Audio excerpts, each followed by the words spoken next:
Un soulèvement notamment aussi en Cisjordanie, où Tsahal a frappé d'ailleurs une mosquée cette nuit à Jenin.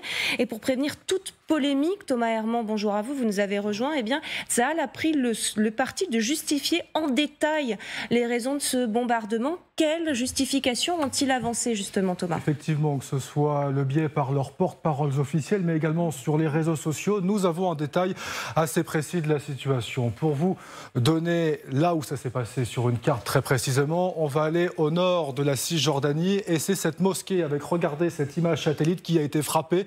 Regardez les images qui nous parviennent aujourd'hui avec l'intérieur de cette mosquée et les dégâts provoqués donc par cette attaque israélienne. Alors justement, les justifications de l'armée israélienne. Regardez ici, l'armée a mené une attaque aérienne sur un complexe terroriste appartenant à des agents du Hamas et du djihad islamiste. Le communiqué précise également que responsable de plusieurs attaques terroristes au cœur des derniers mois et qui organisait une nouvelle attaque terroriste imminente. Voilà ce que dit de manière officielle l'armée israélienne. Et puis vous avez également un autre document qui a été publié, mais là sur Twitter, avec un détail assez précis. La mosquée servait de centre de commandement d'un groupe terroriste. Le groupe planifiait des attaques depuis juillet 2023. Il rajoute également qu'il planifiait une attaque imminente en Israël. Tout ça pour vous dire que cette attaque a fait au moins un mort et 3 blessés. Là, c'est le directeur du Croissant Rouge de Jenin qui l'affirme, cité par l'agence de presse officielle palestinienne Wafa.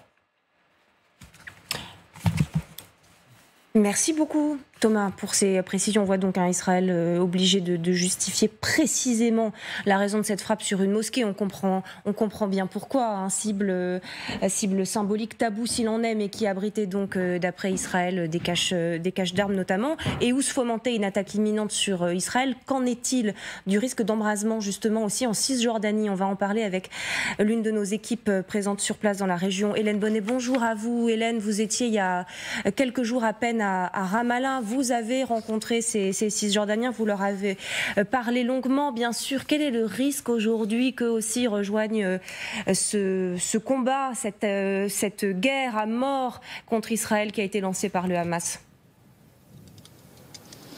Alors, ce qui est intéressant, c'est qu'on a pu suivre justement une manifestation le vendredi, jour de prière. On pouvait s'attendre à un regain de mobilisation. Alors, dans le discours, qu'ils soient pro-Hamas ou pro-Fatah, les manifestants nous expliquaient qu'ils soutenaient les initiatives du Hamas, que pour eux, ce n'est pas une organisation terroriste, mais ce sont des combattants qui défendent les intérêts des Palestiniens, notamment à Gaza. Ça, c'est pour le discours. Sur la forme, on a assisté finalement à une mobilisation assez classique, entre 200 et 300 personnes qui partaient du centre-ville jusqu'au quartier nord de la ville où il y avait un checkpoint et où des enfants de 16, 17, 18 ans, voire parfois un peu plus jeunes, ont lancé des pierres sur les forces israéliennes pendant une partie de l'après-midi. Donc on voit bien que, au-delà du discours, les moyens de mobilisation sont quand même assez limités. En réalité, ce qui fait peur aux autorités israéliennes, ce n'est pas l'ouverture d'un troisième front à l'image de ce qu'on peut voir au nord face au Hezbollah ou plus au sud vers la bande de Gaza contre le Hamas, mais ce que craignent les autorités, ce sont les initiatives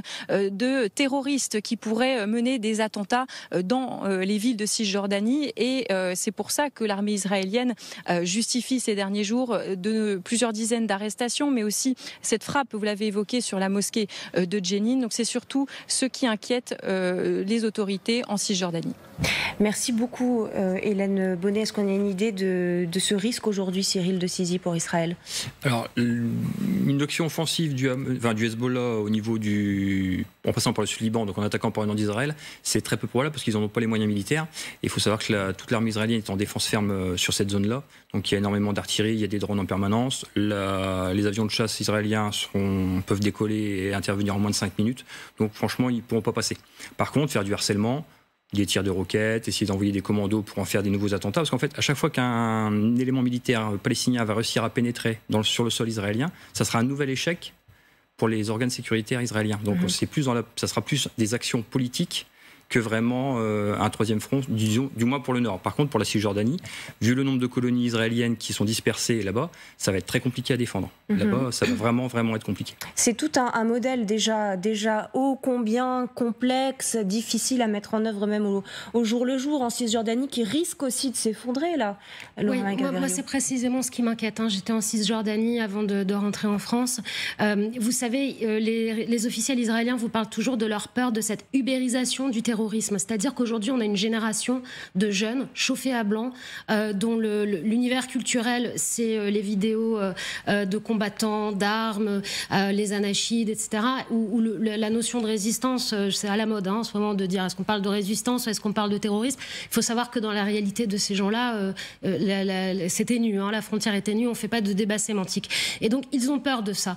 Et donc, ce genre de raid, comme a mené l'armée israélienne cette nuit, il devait être absolument nécessaire, je pense, parce qu'en ce moment, ils n'ont pas le luxe de s'amuser à harceler une population cisjordanienne déjà chauffée à blanc. Et je peux vous dire que cette fameuse nuit un peu folle au plan informationnel de l'hôpital de Gaza où c'était guerre de récits interposés, la situation aurait pu basculer, je pense, notamment dans les zones de contact, Hébron, Jenin, effectivement, vous savez que le camp de Jenin est un dépôt d'armes à ciel ouvert.